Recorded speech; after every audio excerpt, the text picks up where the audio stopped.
अस्सलाम वालेकुम वीवर्स, अल्लाहुम्मा सल्ली अला मुहम्मद व आले मोहम्मद। आज इस वीडियो के ज़रिए तमाम लॉ के स्टूडेंट्स को, लॉ का फेस करने वाले स्टूडेंट्स को, लॉ की स्टडी करने वाले यंग लॉ प्रैक्टिकल फील्ड में हैं, जहाँ सिविल जज मजिस्ट्रेट के एग्ज़ाम की जो स्टूडेंट तैयारी कर रहे हैं, उन सभी के साथ मोस्ट इंपॉर्टेंट जजमेंट शेयर कर रहा हूँ, जो कि पेंशन के हसूल के हवाले से है कि वरासती सर्टिफिकेट और पेंशन के हसूल जो कि एक्ट 1925 के हवाले से है कि किसका क्या हक़ है। Total details high court, supreme court के जनाब वाले फैसलों का मुआवजा है कि वरासती सर्टिफिकेट और ख़ानदानी पेंशन में गैर शादीशुदा बेटी का हक़ सर्वस कानून और अदालत तशरीहात के हवाले से आपको अपडेट किया जाएगा कि वरासती सर्टिफिकेट का इज़ा का तरीक़ाकार 1925 के वरासती एक्ट का कानूनी तज़िया है।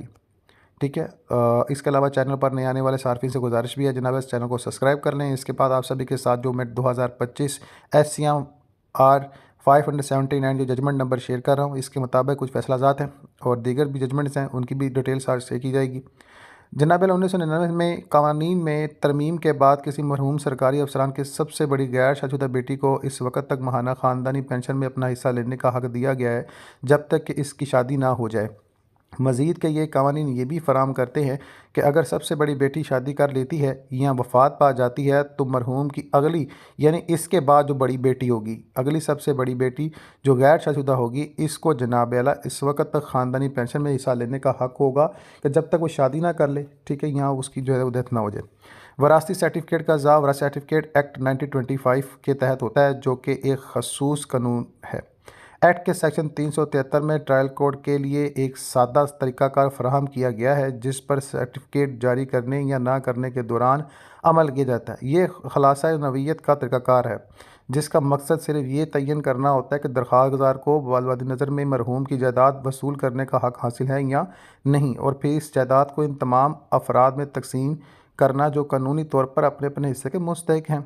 एक्ट के तहत खुलासा समात का मकसद ट्रायल के अमल को मुख्तसर करना है और इंसाफ की तेज़ तरीन फराहमी को यकीनी बनाना है ताकि दरख्वास्त गुजार जल्द से जल्द सर्टिफिकेट हासिल कर सकें, लेकिन कुदरती इंसाफ और मुनसफ़ाना समात के हसूल को मुतासर किए बगैर।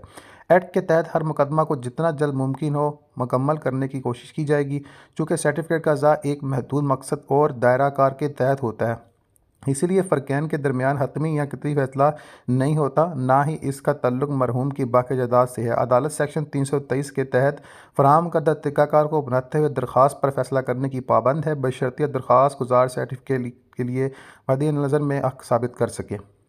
जज को चाहिए कि वह सर्टिफिकेट के हक़ में यानी सर्टिफिकेट के हक़ के मामले तक महदूद रहे, ताहम अगर अदालत ये समझे कि मलकियत से मुतल्लिक़ ऐसा सवाल पैदा हो गया है जिससे खुलासा तरीक़ा से तय नहीं किया जा सकता, तो वो सर्टिफिकेट जारी करने से इनकार कर सकती है यानी अदालत, और फ़िरक़ैन को यह हक़ दे सकती है कि वो मुतल्लिक़ा अदालत में बाज़ दावा दायर करें जिस पर मुकम्मल तौर पर जो है छानबीन की जाए, हतमी फ़ैसला लिया जाए कानून के नुक्ता नज़र के मुताबिक। मुकन्ना ने इस मामले को अदालत की सुबेदगी पर छोड़ दिया है ताकि वो मुकम्मल इंसाफ कर सके। एक्ट के तहत जज को एक से ज़्यादा सर्टिफिकेट जारी करने का अख्तियार हासिल है, जैसा कि सेक्शन 372 के शिक नंबर 3 और सेक्शन 373 के शिक नंबर 3 और 4 में फराहम किया गया है। एक्ट में फ़र्क़ैन को एक से ज़्यादा दरख्वास्त दायर करने से नहीं रोका गया, लिहाजा पार्ट एक्ट के तहत किसी भी मामले में जो फ़ैसला फ़र्क़ीन के दरमियान आइंदा कार्रवाई या किसी दूसरे मुकदमे में दोबारा समाअत के हक़ को ख़त्म नहीं करता। यानी अगर इसका मामला होता भी है तो दोबारा इस पर नज़रसानी की जा सकती है, यह हतमी फ़ैसला नहीं जाता। ठीक है,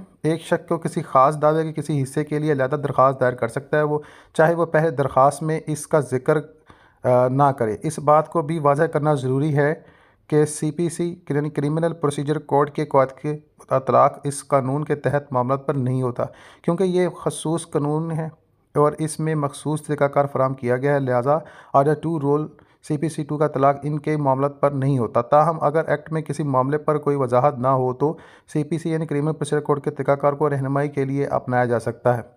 इस केस में दरख्वास्त गुजार को पहले ही इसके वालिद के बैंक अकाउंट में मौजूद रकम के लिए वरासती सर्टिफिकेट जारी किया गया था, जबकि इसने दूसरी दरख्वास्त माहाना ख़ानदानी पेंशन के लिए दायर की। चूँकि एक्ट के तहत एक से ज़्यादा दरख्वास्तें दायर करने पर कोई पाबंदी नहीं, लिहाजा दूसरी दरख्वास्त पर भी कोई पाबंदी आयद नहीं की जा सकती। ताहम अगर कोई शख्स पहले जारी करदा सर्टिफिकेट से मुतासर हो तो वह कानून के मुताबिक दस्तयाब तरीक़ाकार के तहत अपने हक़ हासिल कर सकता है। हाई कोर्ट का फैसला जिसमें दरख्वास्त गुजार को दूसरी दरख्वास्त दायर करने से ऑर्डर 2 रूल 2 CPC के तहत रोका गया एक्ट की दफ़ात के ख़िलाफ़ है, लिहाजा ये फ़ैसला बरकरार नहीं रखा जा सकता। जनाब ये CPLA ये केस नंबर 256। ठीक है। इसके अलावा मसमात इनियत अनम मुकाबला जनरल पब्लिक व दीगर कानूनी तजिया जायज़ा। जनाब अली ये एप्लीकेशन है और ये जनाब अला जो है इसके कंप्लेंट और जनाब अला जो इसके हलफ की गई समात के हवाले से और मुकम्मल डिटेल कानूनी तजियाती जायज़ा। ये मुकदमा बुनियादी तौर पर ख़ानदानी पेंशन के हक़ और वरासी सर्टिफिकेट के अज्जा से मुतल्लिक़ है। इसमें दर्ज झेल कानूनी निकात पर बहस की गई है। ख़ानदानी पेंशन का हक़ तयन वरासी सर्टिफिकेट के अज्जा का तरीक़ाकार और हदूद मुतल्लक़ा कानूनी और अदालती नज़ायक़ का इतलाक़। पॉइंट नंबर 1 है ख़ानदानी पेंशन का हक़ और तयन मुतल्लक़ा सर्विस लॉ। सरकारी मुलाज़िमान की पेंशन रूल्स 1999 में तरमीम के बाद ये वाज़ह किया गया कि मरने वाले सरकारी मुलाज़िम की सबसे बड़ी गैर शादीशुदा बेटी को इस वक़्त तक माहाना ख़ानदानी पेंशन मिलेगी जब तक इसकी शादी ना हो जाए। मज़ीद ये कि अगर वो शादी कर ले या वफ़ात पा जाए तो इससे छोटी गैर शादीशुदा बेटी को ये हक़ हासिल होगा। अगर ये भी शादी कर ले या वफ़ात पा जाए फिर इससे छोटी, ठीक है। कानूनी नुक्ता नज़र अदालत ने तस्लीम किया कि पेंशन वरासी जायदाद का हिस्सा नहीं बल्कि ये रफ़ाही रवैयत का हक़ है जो कानून के तहत मखसूस अफराद को दिया जाता है। अदालत ने यह भी वाज़ह किया कि चूँकि ख़ानदानी पेंशन मखसूस रूल्स के तहत मिलती है इसलिए वरासी सर्टिफिकेट के बगैर भी कानूनी विरासत अपना हक़ हासिल कर सकता है, यानी वारसीन है वो ले सकते हैं।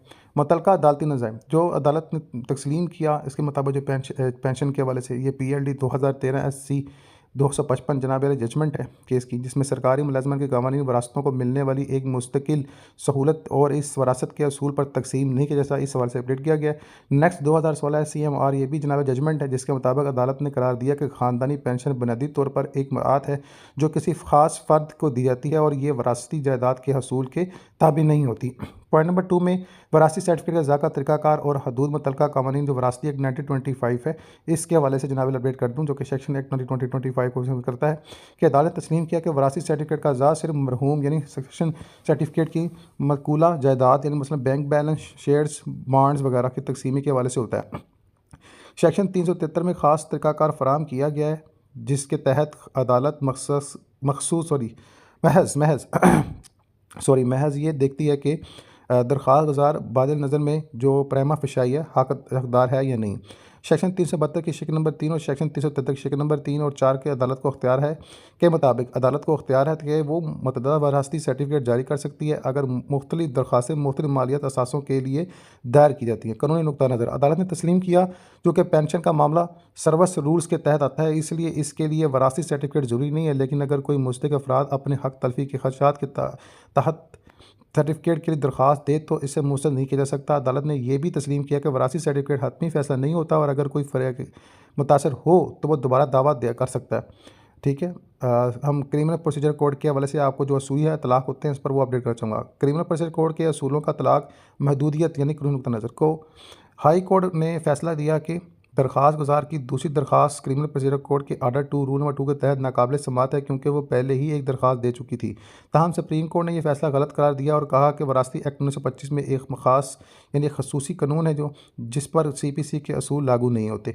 आर्डर 2 रूल 2 CPC आम दीवानी मुकदमात में बार बार मुकदमात दायर करने से रोकने के लिए नाफज होता है, लेकिन वरासती सर्टिफिकेट के मुकदमात में इसका तलाक नहीं होता। मुतल्लका अदालती निज़ाम ठीक है। 2015 SCMR 915 जजमेंट के मुताबिक अदालत ने तस्लीम किया कि CPC खसूसी कानून के तहत दायर मुकदमात में इतलाक नहीं होता जब तक कि वो कानून 2 रूल आर्डर 2 खुद इसका जिक्र ना करे।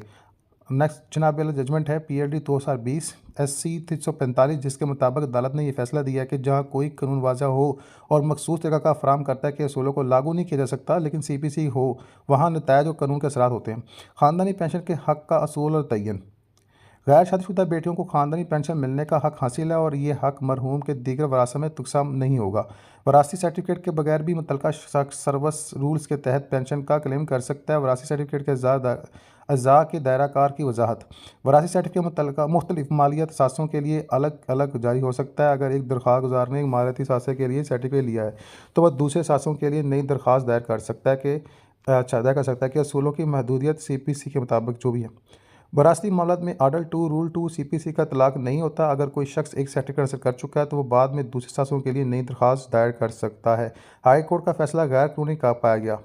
हाई कोर्ट ने गलत तौर पर सीपीसी के असूल लागू किए, जबकि वरासत एक्ट 1925 एक खासूसी कानून है जिसमें वाज़ह तरीक़ाकार दिया गया है। सुप्रीम कोर्ट ने वाज़ह किया कि वरासती सर्टिफिकेट एक महदूद नौइयत का हुक्म होता है जो हतमी वरासत हक़ का फैसला नहीं करता। नतीजा मुख्तसर, सुप्रीम कोर्ट ने दरख्वास्त गुजार मसमात अनम के हक़ में फ़ैसला दिया और हाई कोर्ट का फैसला कलअदम करार दिया क्योंकि वरासती एक्ट 1925 की रूह के मुनाफी था।